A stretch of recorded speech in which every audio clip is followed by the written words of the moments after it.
Hi guys, you're welcome back to the channel. So in the previous video we drafted this pattern and today we have cut it out on the fabric and we are going to sew it.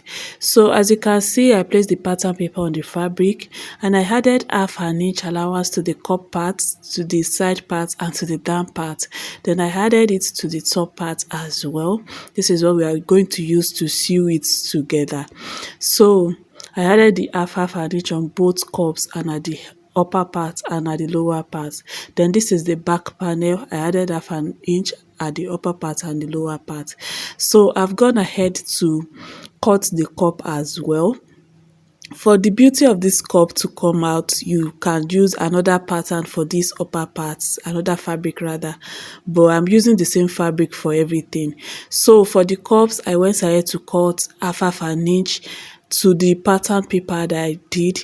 Then for the wording that I'm going to use, I used the exact pattern paper to cut it because I'm not going to sew the wording to the fabric. I'm just going to paste it with an iron rather. So that's that about that. So the next thing we are going to do now is to go ahead and start sewing.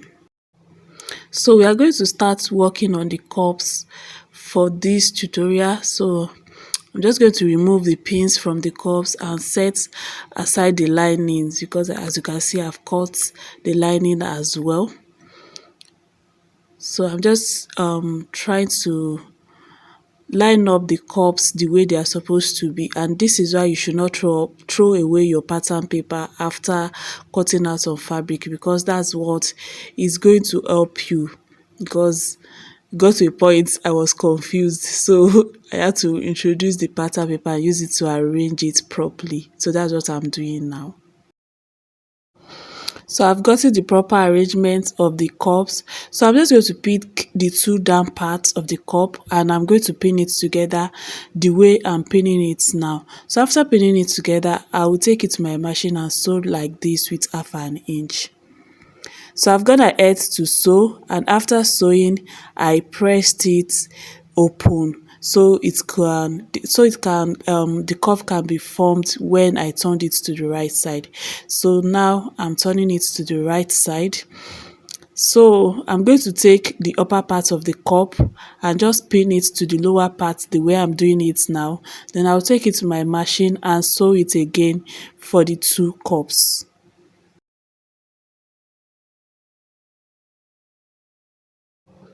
So guys, I've sewed it for the two cups and this is how it's looking. Even without adding the wording, the cup is already forming. So the next thing is to like sew the cups together. As you can see, I'm confused again.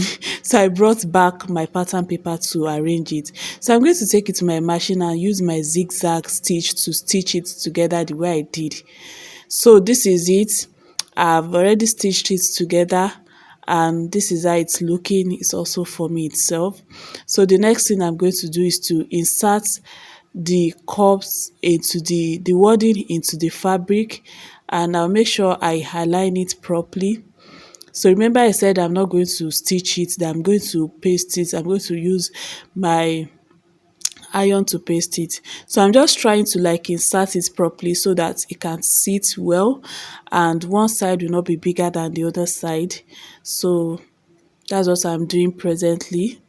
So once I insert it properly and it sits well, I'm just going to take my tailor's arm and I'm going to paste the cup. I'm going to place the cup on it so that I'll use iron to press it. So to gum the cup and the distance together. So that's what I'm doing, to gum the wording and the fabric together. So I will do that for this cup and the other cup as well.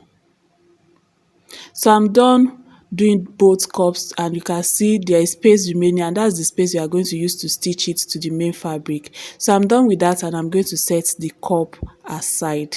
So the next thing is to start working on the side front and the center front. So I've opened up the center front and the next thing I'm going to do is to place the side front the way I'm placing it on it now. So I'm going to place it on it, then I'll take it to my sewing machine and sew it together with half an inch, and I'll do that for the other side as well. So I've joined the side front and the center front together. This is how it's looking, and I've gone ahead to press it again so that it can lie down flat. So the next thing I'm going to do is to attach my boning casing. In this case, I'm going to use bias. So I'm going to attach the boning casing to the middle of the front panel and those two sides where I joined the center front to the side front. So I've gone ahead to do that, and as you can see, I've sewed it down to the fabric.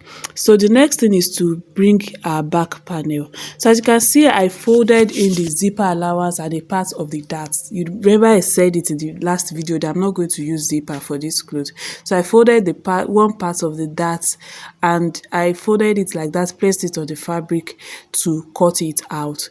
So because I'm going to use lacing for the back of this clothes, so I'm just going to place the back panel on each other like so, pin it together, then take it to my sewing machine and use 1.5 inch seam allowance that we left to join it together.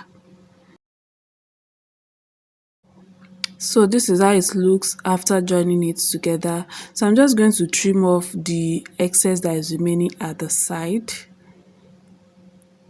So after trimming it off, I'm just going to close it as if I'm closing the clothes, and I'm just going to trim off that point that is coming out pointy at the top. So now I'm going to spread it open again, and it's time to sew a cup to the main bodice. So I'm just going to place one part of the cup on it like this and use 1/2 inch, the allowance that we left, to sew it down like so, like so, and like so. So if you sew it like this, and if you've been following my method since, it's going to sit properly. So I'm just going to take it to my machine now and sew it down, and let's see how it looks.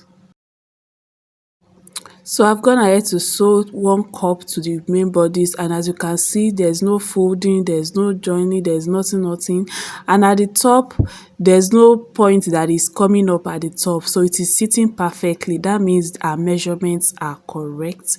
So the next thing is to join the second cup to the main bodice. Then after joining the second cup to the main bodice, we are going to take our lining and we are going to repeat everything that we did on the main fabric to the lining. So I've gone ahead to join the two cups to the fabric, and I've worked on the lining as well. As you can see, I didn't attach hair stay to the lining, and that's because I don't have hair stay at home. So the lining is kind of soft, so please, if you have hairstay at home, you can use it. So now I'm just going to pin the lining to the fabric, the right side facing each other. Then after pinning the lining to the fabric, I'm just going to sew both together at the top where I just pinned.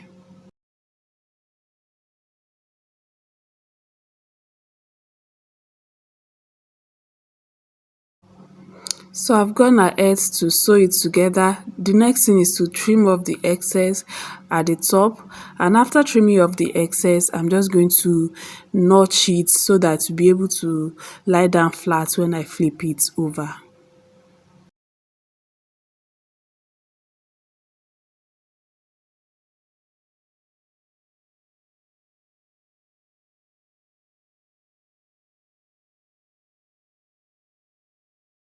So after notching it, I'll flip it over, take it to my machine and go ahead to top stitch on the lining like so. After top stitching, then I'll flip it over to the right side again, and the next thing I'm going to do is to insert the boning into the boning casing. So I'm just measuring it like so, and the reason why I'm measuring it is because I'm going to leave like 1/2 inch at the down parts for stitching allowance to join the lining together to the fabric at the down part. As you can see, I'm using lighter to burn the edges of the boning, and that's because it's people complain that it hurts them when they wear corset. So you are just going to blunt the edges of the boning with the lighter, like the way I'm just doing in this video. So after inserting the boning, I'm going to turn it again to the wrong side, and I'm going to pin down the down part of the fabric. Then after pinning it down, like the way I'm pinning it down now, I'm just going to take it over to my sewing machine and sew it round, like and sew it at the down parts. So I've gone ahead to sew it, and I've given it a good press at the down part.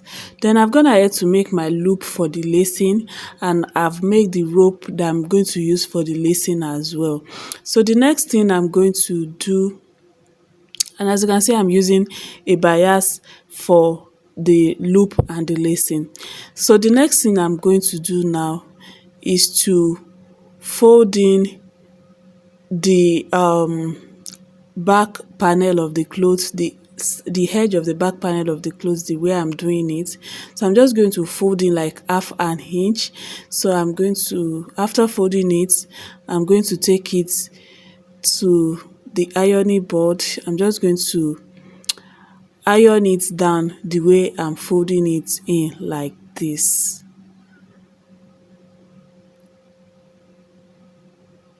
So I'm going to iron it down like this. So guys, I've gone to iron it on both sides, and it's time to attach the loop. So I'll start from the top of the corset and I'll pin it down. Then I'm just going to measure 2 inches apart, so that the corset will be, the loop will be on equal sides.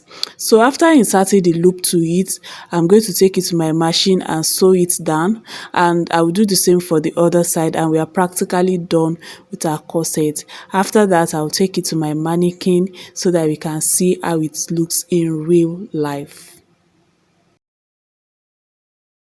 So guys, this is the final look of our 3 parts corset, and as you can see, it covers the cleavage a bit, and I'm going to show us the back part now. So as you can see, it's looking so well, sitting perfectly on the mannequin. Thank you so much for watching this video. Please like this video and subscribe to this channel to enjoy more sewing content. Till next time, bye.